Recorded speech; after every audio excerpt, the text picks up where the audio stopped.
Welcome to the Scene Snobs Podcast. What's going on, everybody? Welcome to the Scene Snobs Podcast Live. It is Tuesday night, and it is Star Trek week, night 3. If you have missed our previous 2 night shows, live events, we had a reading of the Star Trek The Next Generation episode Cupid on Sunday with a very full cast and very awesome people all joining in. So please go check that out. And then last night we did the World of Star Trek discussion panel where we brought on experts in their fields to come on and talk about the world of Star Trek and how it can maybe exist today. We had a very good discussion about all of that, and we discussed our love for Star Trek. So go check out any one of those now. They are on the YouTube channel, which please subscribe, or you can go check them out in podcast format on anywhere that you listen to your podcasts. And please rate and review us. We appreciate that. So tonight, we are continuing Star Trek. And I brought on probably the guy who knows most about Star Trek in my world. We were roommates for a very long time, and Star Trek always seemed to be on. And he taught me a lot about Star Trek. He is an awesome dude, one of my best friends in the world, and a Star Trek aficionado, Mr. Joe Loud. What's going on, buddy? Not much, Not much today. Just one of those days. Lockdowns, not much happening anywhere. Just Star Trek then. Yep. Well, thank you for being on the show, man, and I really appreciate this. It's always fun to talk to you. We go back a long ways to film school. Yep. Where we met for the first time, and you said, "Hi, my name's Joe Loud," and I was like, "No way, no, it's not." And it is Joe Loud. So Joe and I go back. He is a visual effects artist. You may have seen him on the show before. We brought him on, and he always offers a lot of awesome insights on a lot of things. That's why I brought him on for Star Trek today, because he will do the same. I will learn something. I know it. So with that being said, I want to shout out to our sponsor for tonight's Star Trek episode, and that is Skyline Indie Film Festival. Next week, 10th through the 13th, the Skyline Indie Film Festival is happening. Support indie filmmaking. Go get your passes now. If you go to thescenesnobs.com, we have a link that you can click right over to and get. You can buy individual passes for what movies you want to watch, or you can buy a season pass for.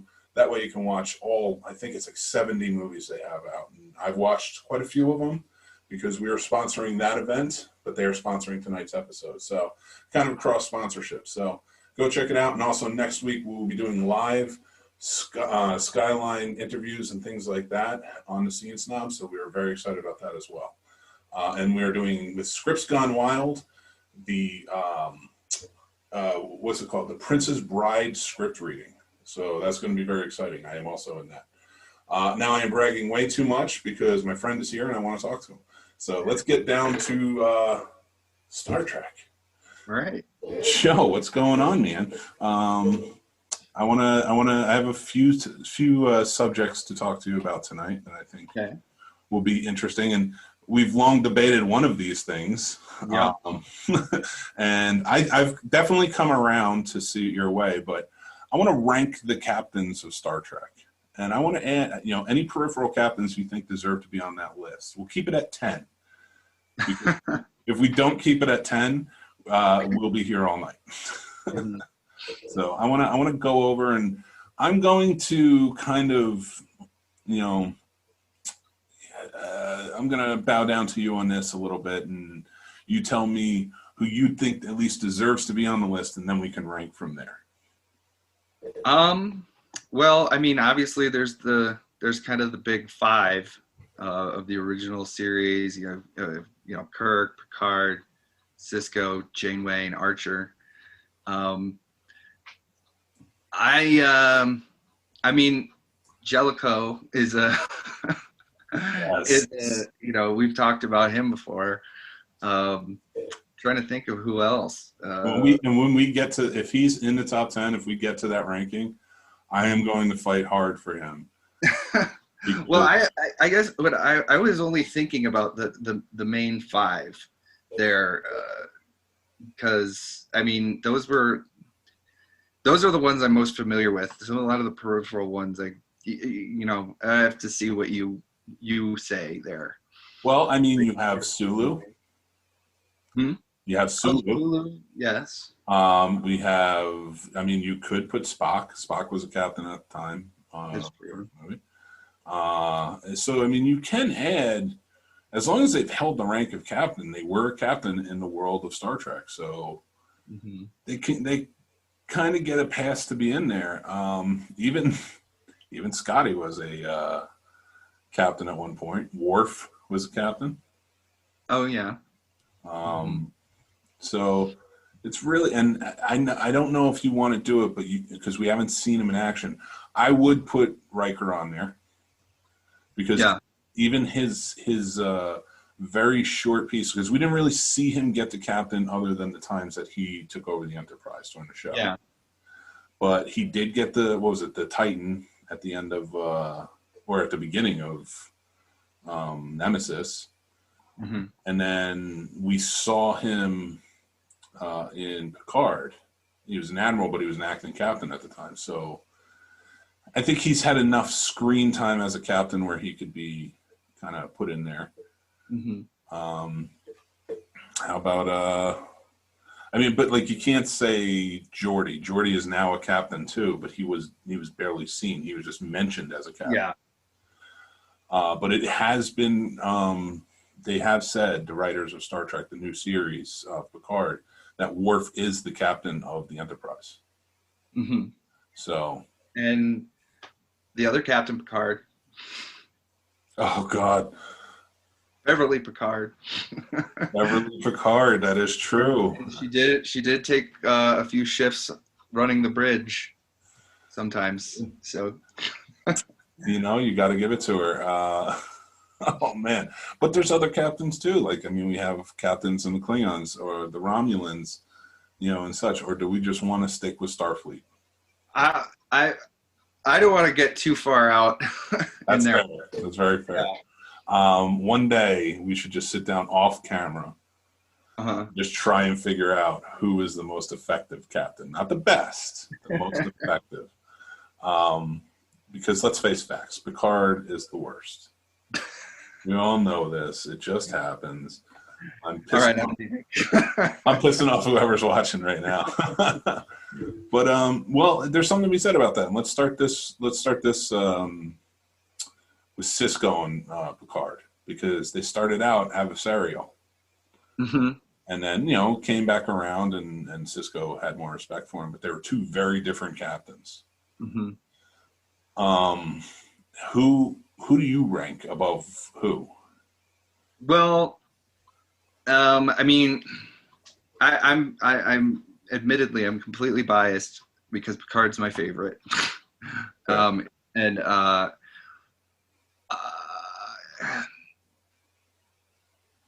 Sisko was very, like, he had a different kind of a situation, that Picard was more of an explorer. He was out there,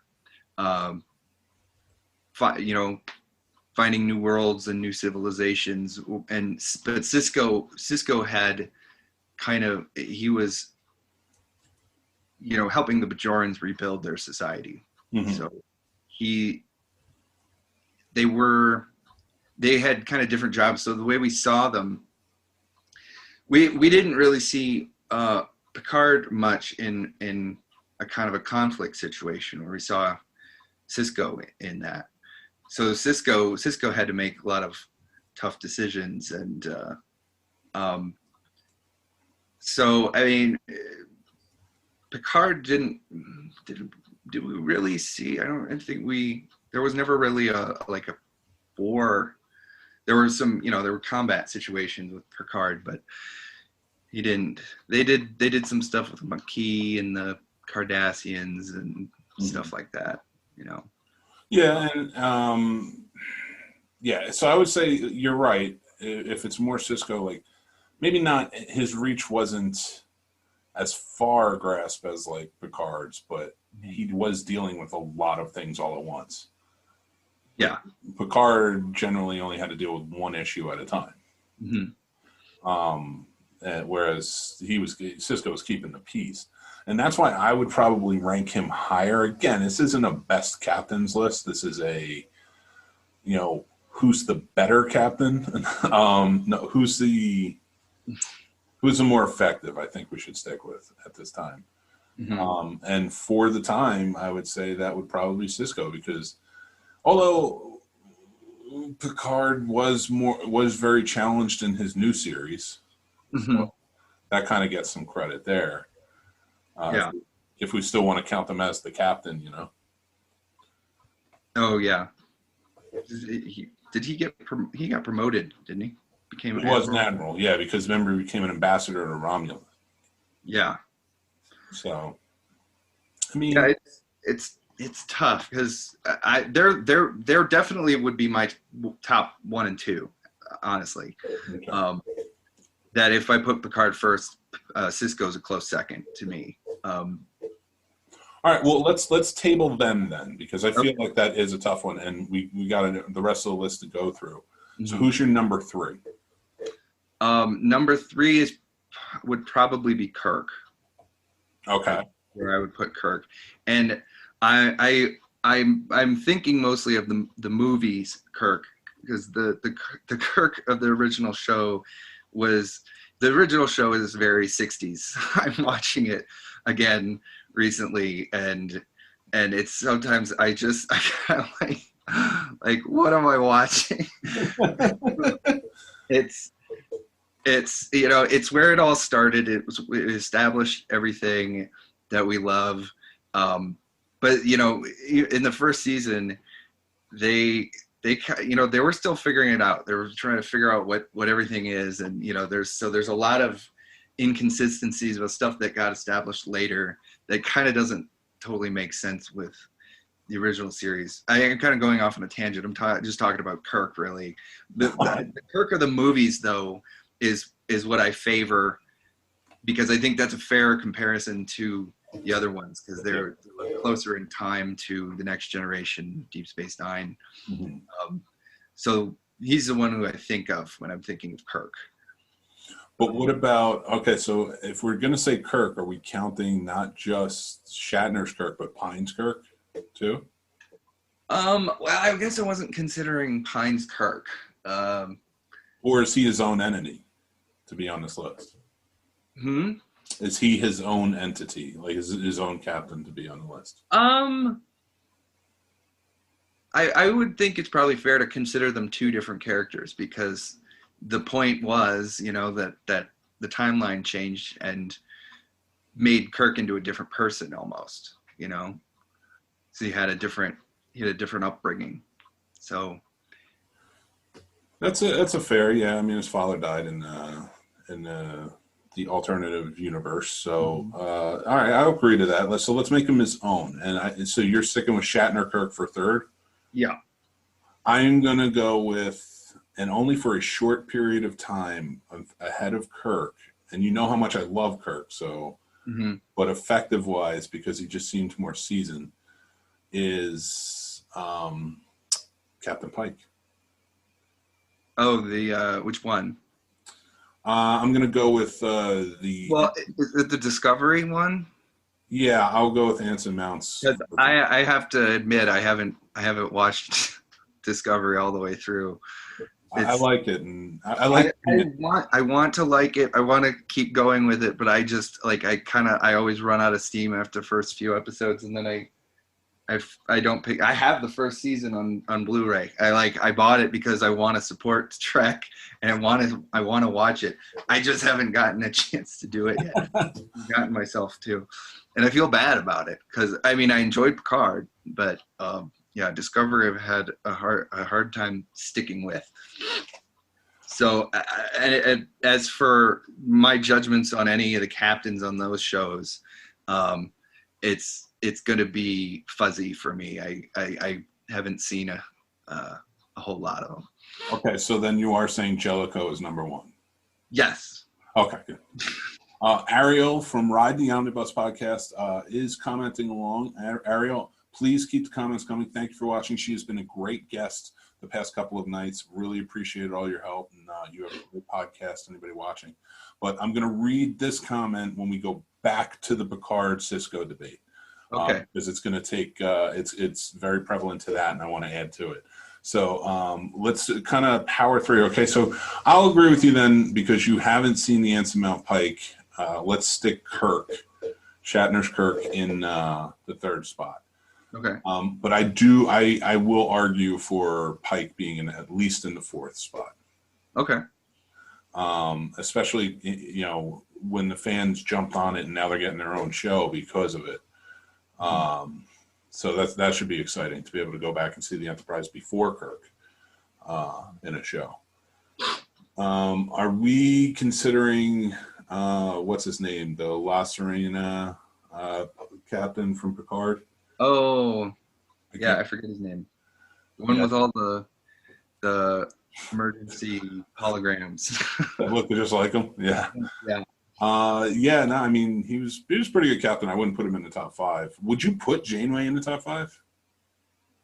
Well, like I said, I was only thinking of the 5 main series. So I was when I was thinking about the question, I was only thinking about them. But I don't know about top 5. If we're expanding, the list, I don't know about top 5, just because Janeway was frustratingly inconsistent. Like she was not, like she was written in, she did all these weird things. Like, like I believe it's the first episode. She leaves the bridge and goes down to engineering and like looks down the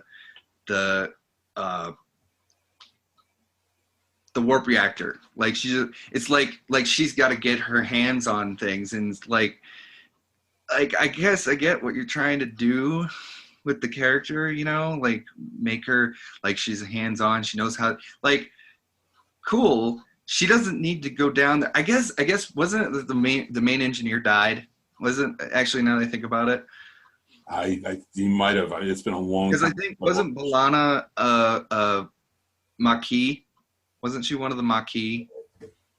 And then she took over engineering because the main engineer died? I believe so. Again, I have to watch Voyager. It's been a very long time. Well, and it wasn't one of my favorites in the series. Yeah, Janeway is like, I appreciated what they were trying to do, but I think they didn't do a good job with her. So, they didn't do a good job with almost anybody on Voyager. So a lot of those honorable mention. We'll keep her in the top 10, but yeah, okay. Yes, Ariel said that. Yes, B'Elanna. I don't remember her name. B'Elanna Torres. B'Elanna Torres was Maquis. So that's that's been a while. I need to rewatch Voyager. I need to rewatch Voyager and Enterprise. And Santos was the name of the captain of the La Serena from. So I liked him though. I thought he was a pretty good captain. Mm-hmm. A little bit insane, but I dug it. So I think Jellicoe deserves to be on the list, man. Sure. Got the job done. He got the job. We could debate about it, but we've had many arguments about it before. about Jellicoe. But here's the thing: so many people don't like Jellicoe because the crew didn't like him, and it was a charge led by Riker. And I'm not against Riker. Listen, I like Riker as much as the next guy, but Riker is a bit of a dick. So I can understand why maybe somebody in authority doesn't really like coming on and then having his authority questioned. Yeah. Because he was cool with Troy. Mm-hmm. He was cool with Troy. So like, Ariel says that Jellicoe is the antithesis of Starfleet. Is he the antithesis though? I don't know. That's a good thought. I wonder. But he was still. I don't know, because he was sort of like he was like a military strategist, and that's why they put him in that position, right? He was dealing with the Cardassians. Yeah. And yeah, I mean, I guess Starfleet would need to have people like that, because you're going to be running into hostile races, and you might find yourself in some kind of a war that you couldn't avoid.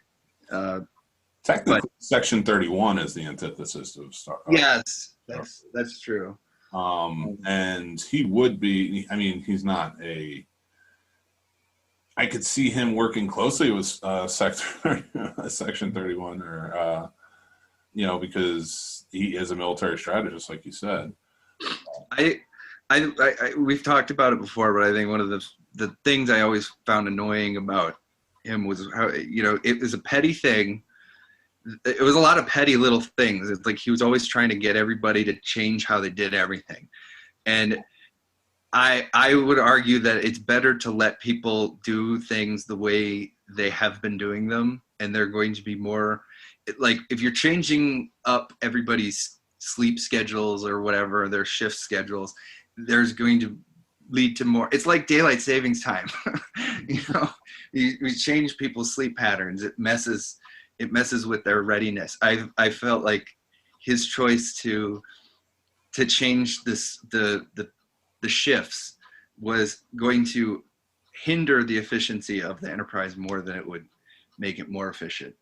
But that's just one thing.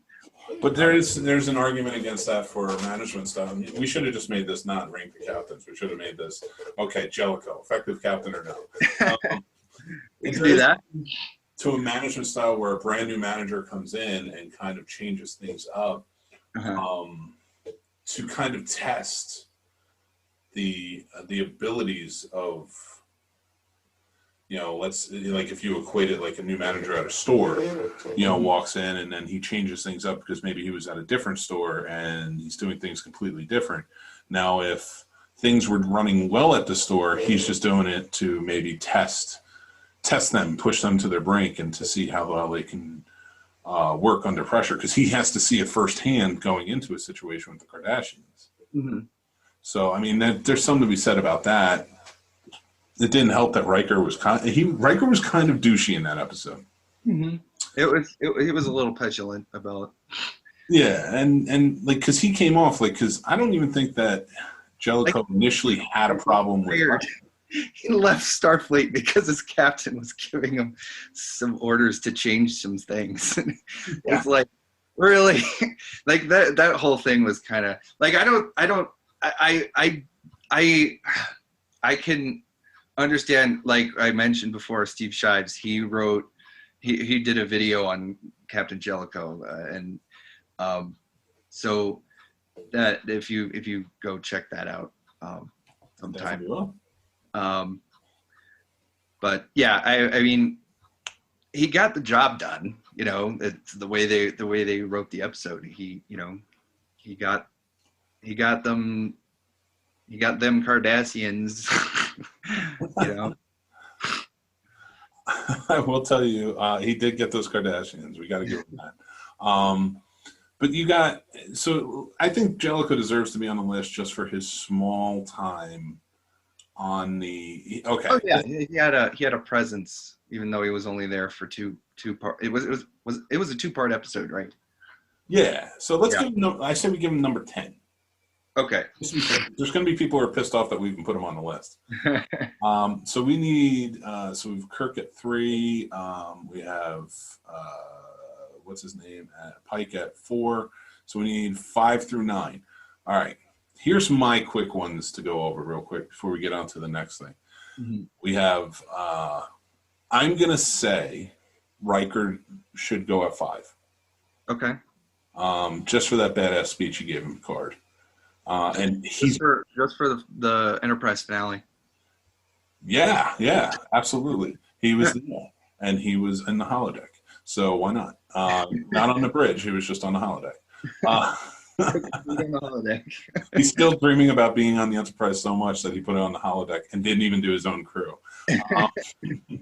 So no, I'll give him for his appearance in Picard, his appearance in Enterprise. Why not? And the times he did serve as captain, and he was offered captain like 4 times, and he turned it down. So he's a well-established captain. And I will forget the petulant child of Will Riker in those episodes, and I will also forget when he got Q powers and became a douche. And I will put Riker at number 5 for me. What do you think? Okay. Sure. I'll go All with right. that. So I'm going to give it to Sulu for 6. Okay. We have the battle of Kittimar. Yeah. So, he's at least got a little bit of a battle readiness to him. Kind of. So we got. So I would put Sulu as on screen. As far as on-screen captains go, I'll give it to Sulu. Now I'm going to go with 6, only because we know it's canon, and he ends up the captain of the Enterprise, and we got to see him captain some things. Worf. Wait, or we should be on 7, right? 7. That's right. Yeah, Worf for 7. Okay. I mean, he is a warrior, man. He's always ready to go in action, and he looks damn good in that uniform. So, and he told Picard he'd kill him twice. Yeah, he also told him to shut up when he was his representative in his hearing. He's like, "You'll be quiet." Which one was that? That was in the one where he saves his own brother and he accepts exile. Oh, then the Klingon thing? Yeah. Remember Picard was his his representative. And then he told him to shut up. He was like, "Just shut up." That's so funny. So I don't know. What do you think? What do you think about Worf as captain? I mean, he didn't do too well in the battle with the Borg in First Contact, but well, he had a tough little ship. He did have a tough little ship. It's true. And he's gonna ram him. And because we put Jellicoe at 10, why don't we give Janeway 9? Janeway 9, sure. So just because she did learn a lot about other species on the Delta Quadrant. Yeah. So she managed to negotiate with the Borg, I guess. Sure, why not? I mean, that's a thing. All right, so who do we have for number 8? Who's our number 8 captain? I mean, would you put Archer in there? Oh shit, I forgot about Archer. All right, let's move everybody back 1 and then put Archer right after At number 1. No, everybody just gets shit. He should definitely go before Riker, considering Riker was like on the holodeck trying to all of his adventure. Yeah. And the only thing I will give Archer, a lot of people didn't like him and didn't love the series. And yeah, he didn't emote perfectly, but whatever, Scott Bakula. He at least, Archer deserves respect for being the first starship captain of a test starfleet. Yeah, like he was treading new ground. He was the first ever, So I think that there were, there was you think of the way things are today and the idealistic vision of the future that Next Gen and so on was, they kind of had to bridge the gap there. So, somebody who is kind of has the ideals of the future, but is still kind of grounded in the past and yeah. Well, and also I think he deserves the respect because of what he did. Like, he was dealing with a lot more adversaries just because he was human.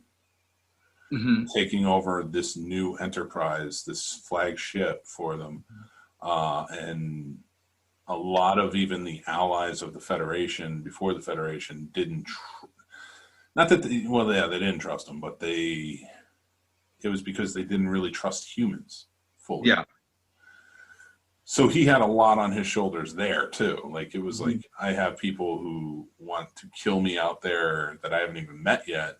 Yeah. And then I have others that are on my side, are supposed to be on my side, not pulling for me, you know? Yeah. So I think he deserves at least that much for opening the door for everybody. Yeah, wasn't there kind of some subplot about like the Vulcans kind of holding them back, like kind of underhandedly withholding things from them or something? I can't. It's been a long time since I watched the show, but there were things because like they had T'Pol on there who was supposed to be reporting back to the Vulcans. And it was also supposed to be that they were, because it was kind of set up in the first episode even, in a way that was like, all right, this is our test for humans, and they really pushed for this, so let's kind of keep them at arm's length a little bit, you know? I think kind of where that goes, but so that's a good list. I think that's pretty good. Yeah. It's a good 10. We did pretty good. Angelico got on the list, so I feel good about that. Yeah.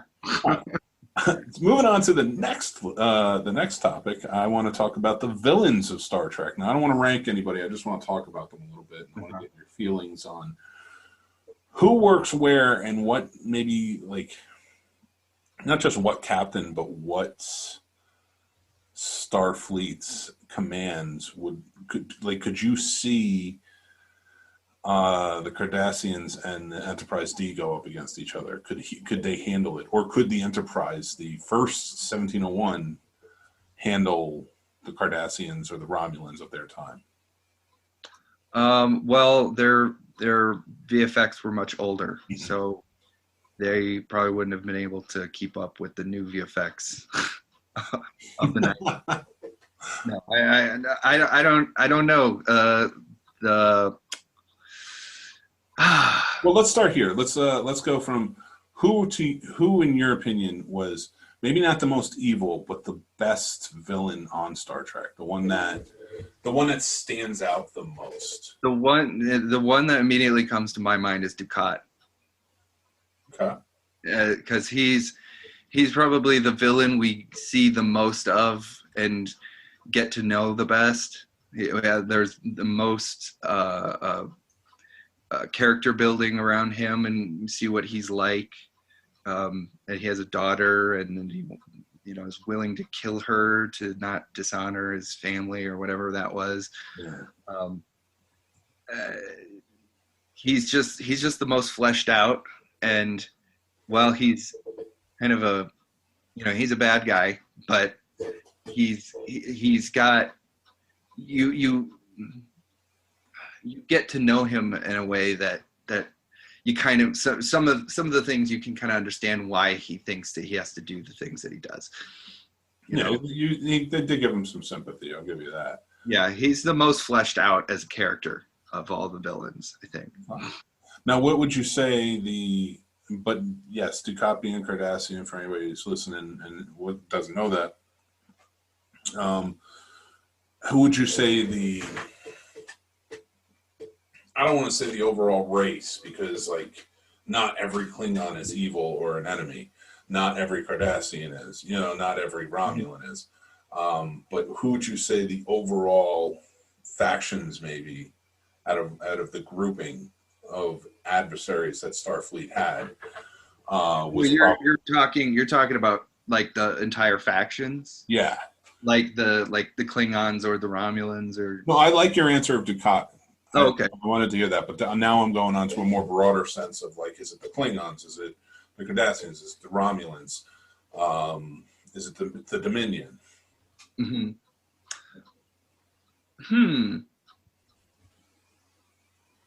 I mean, I would say the Dominion was probably the one that gave Starfleet the most. Yeah. They had a lot of things going for them with the they had the strong men, the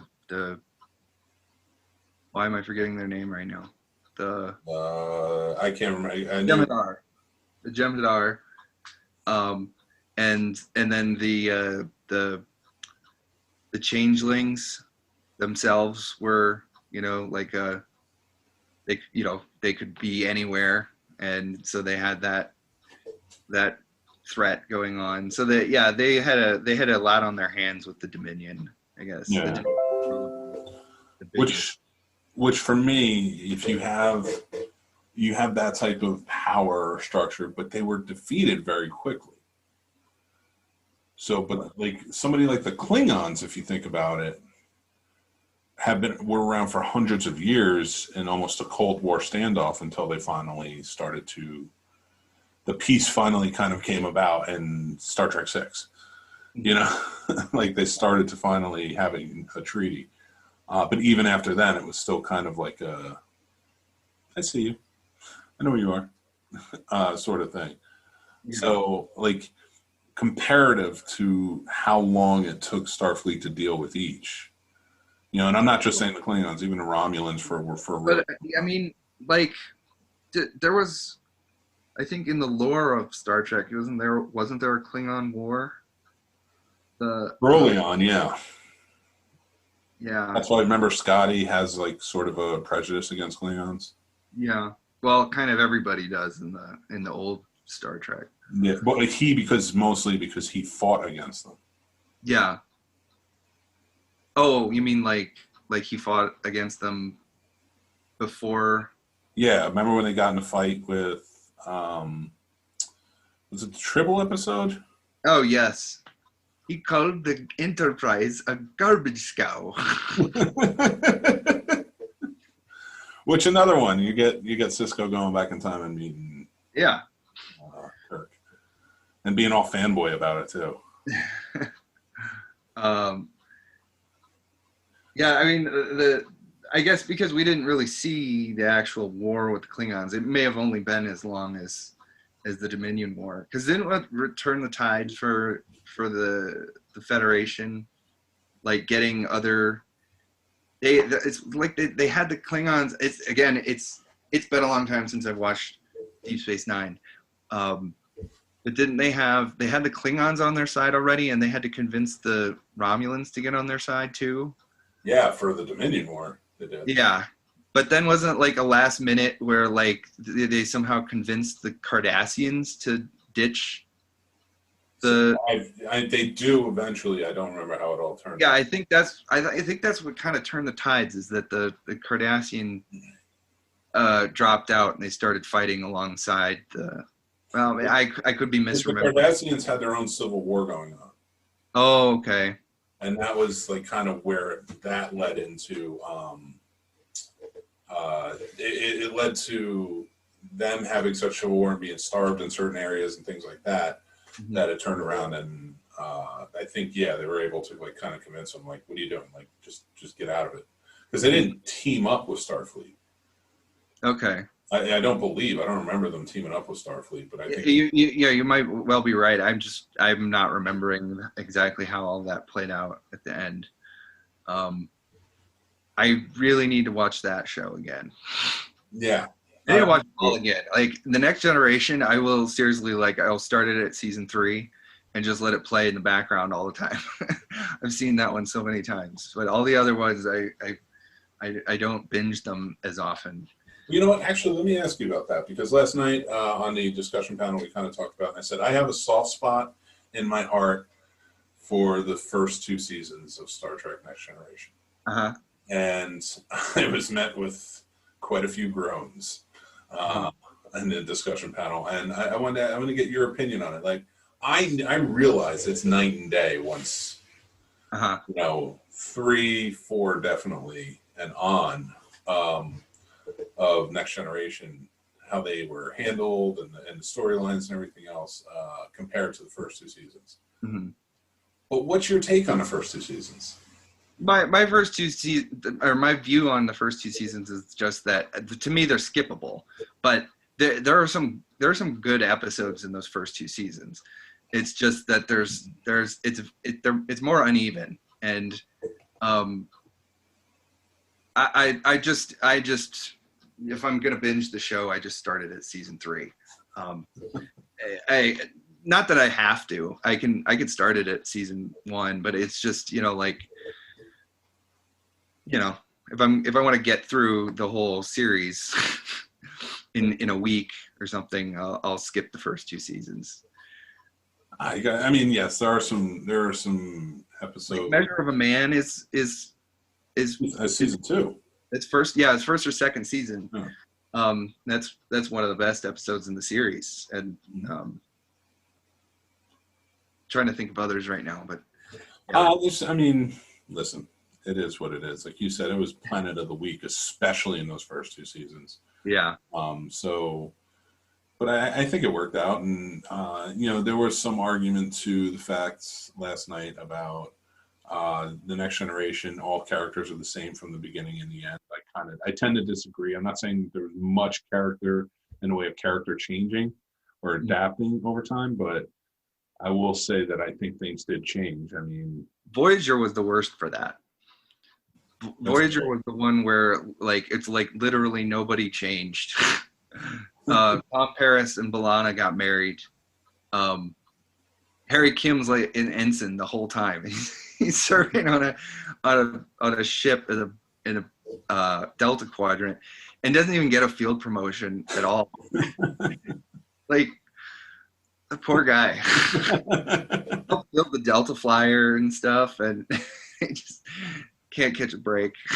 No, unfortunately, but he didn't deserve one either. So I mean, that's how it comes out. So asking that, like going that route, and kind of like as we're slowing down a little bit, and I want to get into one more thing before we kind of finish off, but this first and second season, you're right. I mean, there's a lot about it that you watch on TNG, but to say the first and second season are unwatchable or they're the worst. Oh, not you. That's kind of where I'm at with some people on that. So not you. I know you said, like you said, there are some episodes and stuff like that, and I think starting off, Tommy, who's 8, and he's starting to get into Star Trek. Starting him off with at the beginning, those episodes are fun for kids. For sure. You have a lot more Wesley in it, who's a kid. Mm-hmm. And I think it opens it up. And I think if you let them watch those first 2 seasons before going on to the third, they'll also tend to get into the original series. Mm. I think those are good jumping off parts especially for kids, to watch those first 2 seasons and then be like, yeah, this show, which was the original, was a lot like that one. Mm-hmm. And then when you show them the 3rd season, 4th season, and kind of where it goes from there, then I don't know. I just feel like that would be a good jumping off part, maybe for youngsters. Mm-hmm. But I am open to opinions on what they think. They're wrong opinions, but whatever. No, I'm just kidding. Again, it's always a soft spot in my heart for that. I cannot watch them a lot. Yeah. Pluto streaming service has a Star Trek channel, and it's basically the first 3 seasons of Next Gen, going around. Oh, only the first 3? Yeah, well, then they'll sprinkle in other episodes from other seasons, like the good ones. But for the most part, to cover the 24-hour cycle, there'll be a lot of first, second, and third seasons. Interesting. But then you go over to BBC America. Yeah. And you can catch DS9, you can catch all the good episodes of Next Gen. So it kind of works out. It's all on Netflix now, too. Yeah, I go back, but my thing is, the commercials are nice because, like you said, you put it on in the background. If I keep it on Netflix, it's just, going to ask me every 2 or 3 episodes, do you want to still watch? Yeah. Whereas if I put it on TV, it's all right, yeah. Mm-hmm. I'll give you your royalty check today. But yeah, I don't know. I just there's always going to be a soft spot in my heart for those, and I had to say it, especially since it was the experts, and they are experts, and I am not putting that down. These people knew so much, and you would have done well on that show last night. In terms of Star Trek, although you probably would have been asking the engineer on the show more about real, actual space most of the time. But, we had a really good conversation. But I guess I'm just enough of a novice to like the first and second season. Oh no, that's okay. I mean, if like they came up on BBC America, I'd sit and watch them. Yeah. Now I will say this: I want to get on to the Kurtzman era of Star Trek, the JJ world, if you will. I know you haven't watched the second season of Discovery yet, but you have watched Picard, right? I watched Picard. You've watched the first season of... Like the first third of the first season of Discovery. Okay. Have you watched, what do you call it? Any of Lower Decks or any of the shorts? I've not seen Lower Decks yet. I actually didn't know it was coming. It was out already until I saw people talking about it online. I watched first episode. I didn't dislike it. It made me laugh a few times, and that's kind of what they're going for. So I don't know. It kind of broadens the horizon. It's weird to me. It's so weird. It's weird to me that Seth MacFarlane, the master of animation over here, goes to them and says, "I want to do this," and he brings them to Orville, and he's like, "I want to do this in Star Trek," and they turn him down. Mm-hmm. So he makes the show, and the show is like probably the most Star Trek show out now. Mm-hmm. If you haven't watched it, you need to watch it. I have watched. I don't. What season are they on now? 2, 3 is coming to Hulu. 3's what? Hulu bought them, so 3 is coming to Hulu. Oh, okay. So, I think I've watched the first 2 seasons then. And that wasn't a cancellation and pickup. That was a Hulu bought them. It was like, no, we'll up your budget.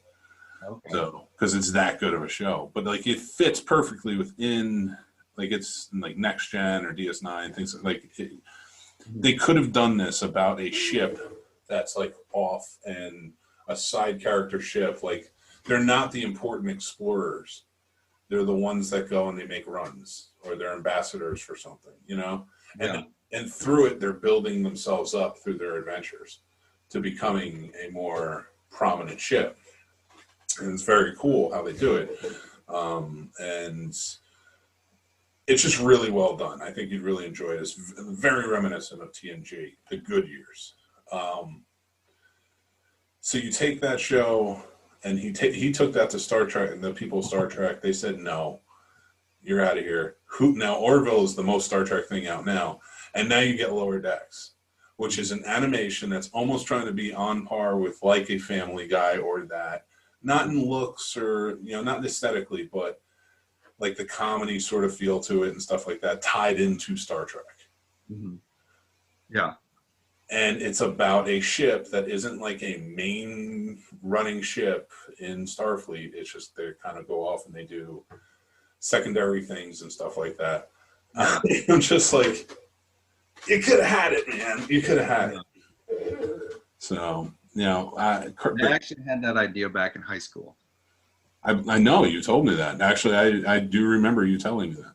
Yeah, of a ship that was like the no-name ship, the ship that usually blows up before the Enterprise shows up and then it investigates what happened to them. Oh God! Oh, in the episode Conspiracy, the one that blows up, the Horatio. Picard and Beverly's friends blows up on the ship. Mm-hmm. Conspiracy, the episode where they never resolved it.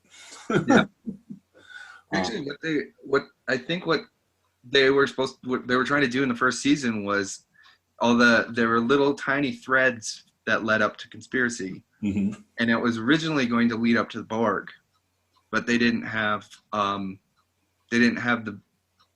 the tech wasn't there. Like they didn't have it ready to go. Like they couldn't pull off the best of both worlds basically yet. So okay. It was originally supposed to be the Borg were going to be introduced as like this big bad at the end of the first season, but then they turned it into the weird neckworm thing. That's pretty funny. That would have been so much more epic. But no, so I want to talk to you about Kurtzman. How do you feel that Kurtzman's holding up in the realm of Star Trek? I mean, to me, I'm of the philosophy that any Star Trek is good to have it. So it's being kept alive, and it's still, I'm looking forward to the Strange New Worlds is Yep. the new one? Yeah. I'm looking forward to seeing that format again of the kind of utopia future where things are better and they're out exploring and destroying God computers. I'm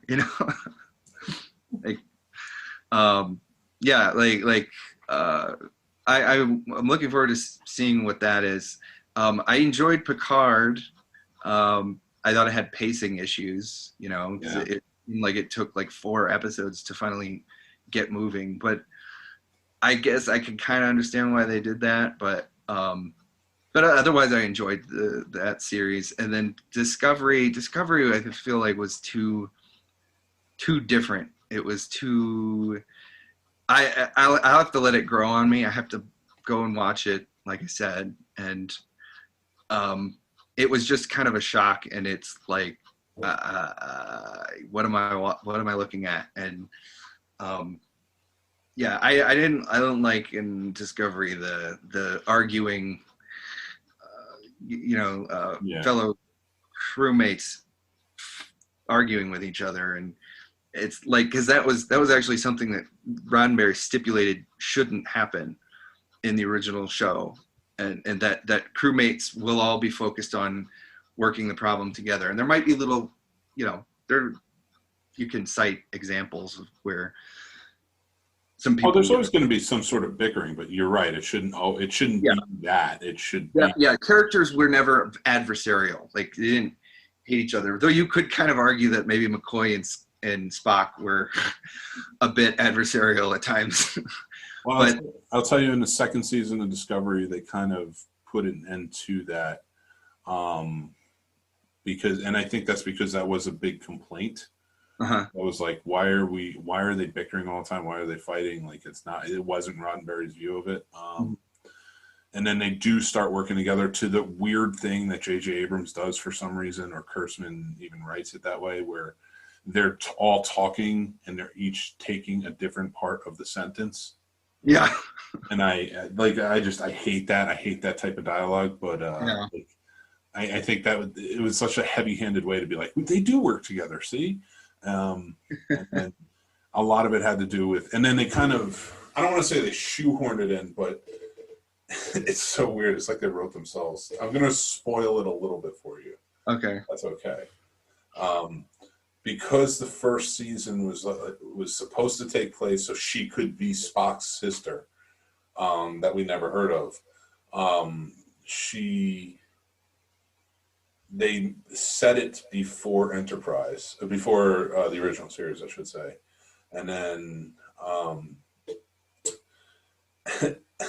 when they realized, like, wow, your technology is just way too advanced for what's going on, and everything looks way too advanced from the original series. The second season, they're like, okay, we'll bring Pike in, and that's why they finished with the Enterprise at the end. Uh-huh. And then they start it up, and it's Pike comes on and starts captaining the Discovery. Mm-hmm. So you get all this stuff, and like they're shoehorning a lot in, and now Spock is who they're searching for, and all that stuff. And then at the end, it's like they wrote themselves to a way. I'm hoping the third season will be better because of how they wrote it. They take the Discovery out of that time. Okay. And send it like 1,000 years into the future. Okay. So it's because it seems so out of place, they took it and put it out of place. So we'll see how that works in the third season. Okay. But as far as the second season goes, like, and then we also got like a very cool Captain Pike. We got Rebecca Romaine playing number 1. We got Spock, who seems good. It's Ethan Peck, who is Gregory Peck's grandson. Okay. Who plays Spock. So like, and they seem like they're going to really get into the characters. The Enterprise looks really cool. The bridge and everything. I think you really like it, but they didn't go into the future, of course. They went back to the Enterprise. So I think by doing that and taking the element that didn't work from as before the original series and putting it 1,000 years into the future, it's like, okay, now it works. You know, so we'll see what. So it just took a 2 seasons for them to get into an actual place that works for them. Okay. So, and not to mention that the Discovery is very reminiscent of the Enterprise J. So there you go. It's based on one of the old. I'm forgetting his name right now. The guy who did all of he did tons of like concept art for Star Wars and Star Trek, I believe. Can't remember his name right now. But one of his early concepts for the Enterprise, the original Enterprise, was that big wedge shaped with the nacelles on the outside of the triangle. And then it's basically what the Discovery is. It's not a beautiful ship. So yeah, I'll give you that. And so like that's just kind of where they went. So like with Kurtzman, like, all right, so maybe they're gonna fix it now. I know they're kind of in some hot water at the moment. Okay. The creators, like Paramount, CBS, they want to continue with a lot of the ideas. Like CBS was the big factor behind get Pike his own show. Everybody likes him. You know, like we'll just do the Enterprise again with Pike. Everybody likes him. Everybody liked their whole thing. They're like, make it work with Discovery. So they did. They sent them 1,000 years into the future, and we'll see if it works. And I think they're like, get Picard on track. Yeah. So it's like, I think that because there's been such a drop in that CBS All Access, a lot of people are like, all right, get this shit together. That's just the way it's going to work. So hopefully we'll get more. And I want to see Guinan in the second season. I want to see Worf in the Enterprise. I want to see what happens. I really liked the interactions of Picard. I liked the nostalgia of it. Mm-hmm. You know, Frakes coming back and directing, and coming back and on the show a couple of times, and just seeing a lot of people like 7 of 9 coming back, and you got some cool stuff. So give me more. Give me Geordi. Give me Wolf. You know, where's Beverly? Mm-hmm. Is she on her science vessel? Come on, where is she? Her ball ship. Yeah. Is she in the neutral zone right now? Is that where she is? I want to see more. I want to see what's going on with everything. So, But what about you, man? What would you like to see from Star Trek going forward? Like I said, I'm excited for the Strange New Worlds. I'm intrigued by the Section 31 show. Curious what they're gonna do with that, because they're trying to hype it up like, oh, it's gonna be totally something you're not expecting or something like that. I'm like, well, I don't know what I'm expecting already, so you're right. All right. But I with Discovery, I don't have an opinion on Discovery yet, because it's just. Well, watch it and give me an opinion, damn it. Yeah, I'll get back to you. Just put it on in the background. And see what happens. No, that's my problem. Is like so many times I'm doing something on the computer or something. I don't want to put on a show that I haven't seen off the side, because I want to be able to focus on it. And a lot of my time spent watching TV lately is rewatching Community, rewatching the original series of Star Trek. But yeah, I should just watch Discovery. Yes, but you should also watch Orville. Orville? Well, yeah, I've watched it. Oh, you did watch it. Okay. Watch the whole thing. Good. All right, we're going to finish this off. I first want to say, I'm going to give you one more topic, but I first want to say, dude, it's awesome that you came on the show. Thank you so much, man. Thanks for having me. You're always welcome on the show. One of my best friends, Star Trek aficionado and avid fan, except for Discovery. Mr. Joe. Not that I'm not a fan, I just haven't gotten into it yet. But Mr. Joe Loud, thank you very much. He's visual effects artist extraordinaire as well. You've seen a lot of his work and you've adored it. Absolutely. But let's end it this way. So Ariel from Ride the Omnibus podcast, when we were talking about Cisco and Kirk, she made the comment, it's more about Picard, I'm sorry. It's more about Picard getting taken by the enemy. that makes him maybe behind Cisco. He does get taken by the enemy, not a lot, but a bit, because he's Mr. Diplomacy. I guess I could see that yeah, like he was captured by the Borg and assimilated. He was captured by the Cardassians. Mm-hmm. Yeah, he does. He does. He's a captain, but that's how he strengthens his diplomacy skills, I guess. But did Cisco ever have to John McClane Deep Space Nine? No, that's fair. He did not. Jesus Christ. That's true. He did have to do that in First Contact.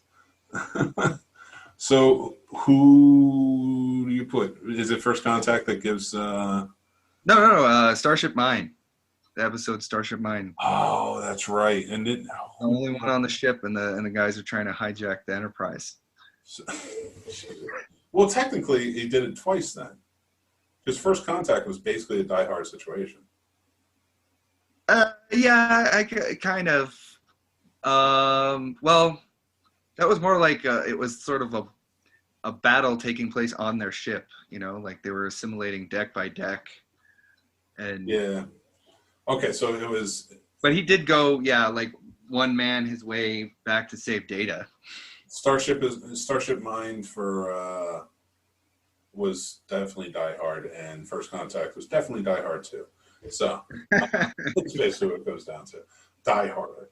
All right, so I'm guessing you're going to put Picard in the number one spot? I have to.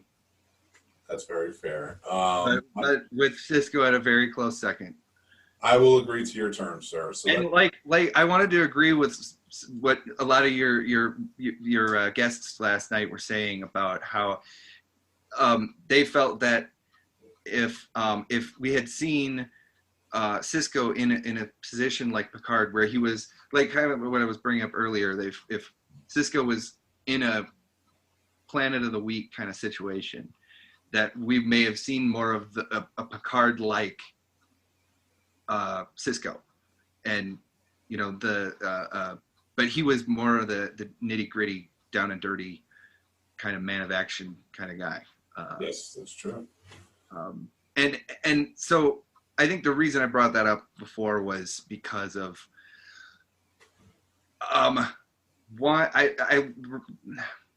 I guess where my bias probably comes from is that Picard represents somebody who I wish our leaders were like, and that that Cisco could be that guy, but he had to deal with a crappy situation, and that like disappoints me a little bit. Like when I was, when Deep Space Nine first came out, I was kind of a purist and didn't like it because I was like, what? They're just gonna stay in one place every week, and so I didn't appreciate it, and I didn't really watch the show at first, and it wasn't till later that I watched it and appreciated it. But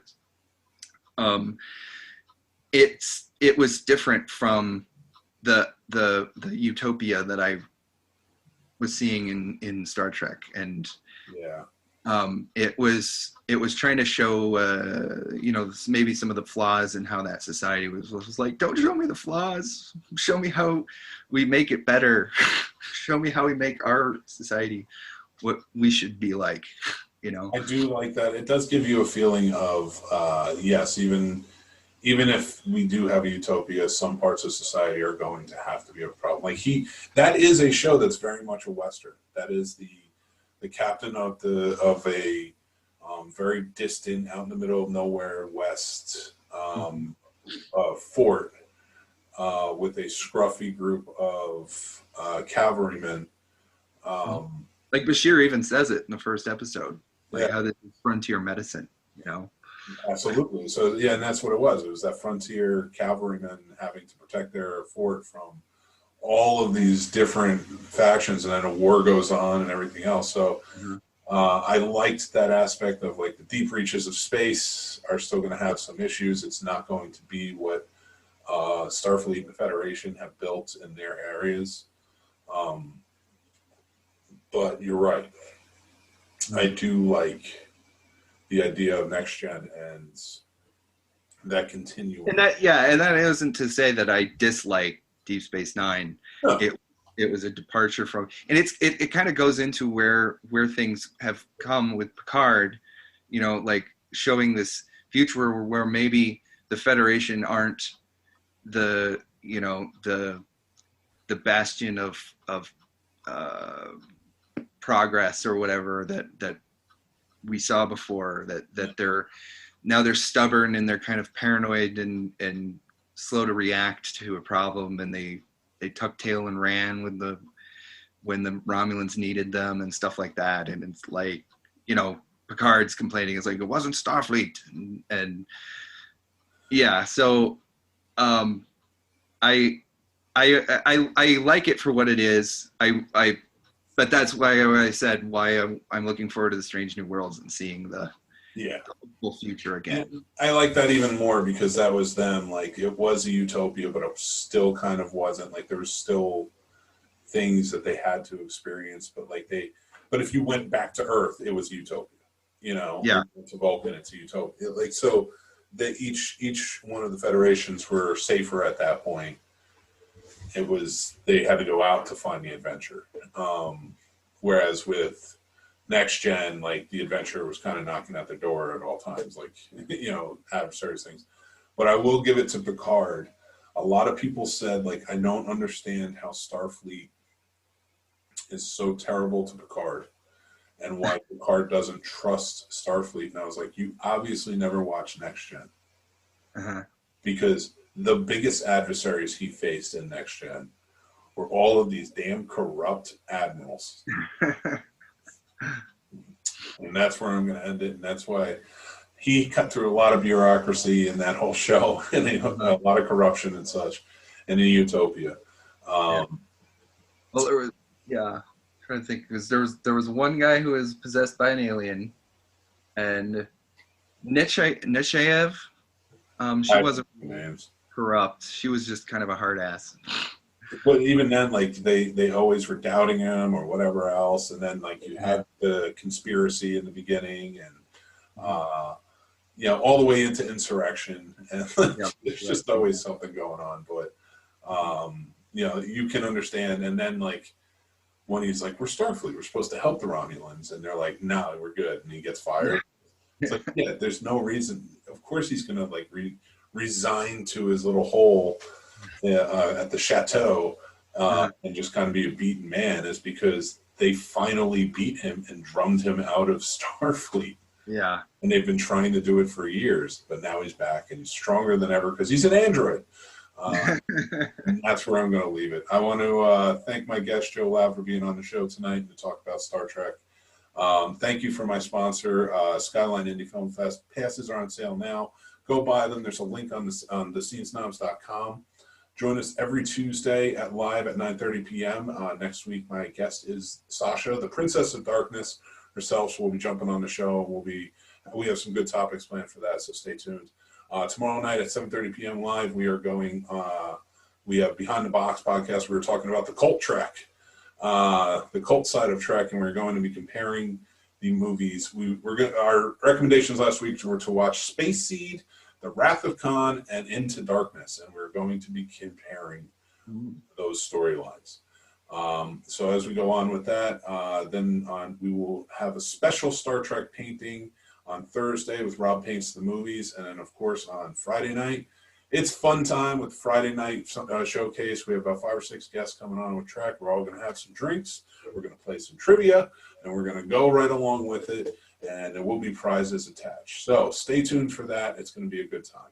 Thank you again, my good friends, Joe Loud, for jumping on the show. I miss you, buddy. I always love talking to you. So this was a lot of fun. Make sure you go check us out at the Scene Snob on social media, and we will talk to you guys next week. Have a good night, everybody. See you later.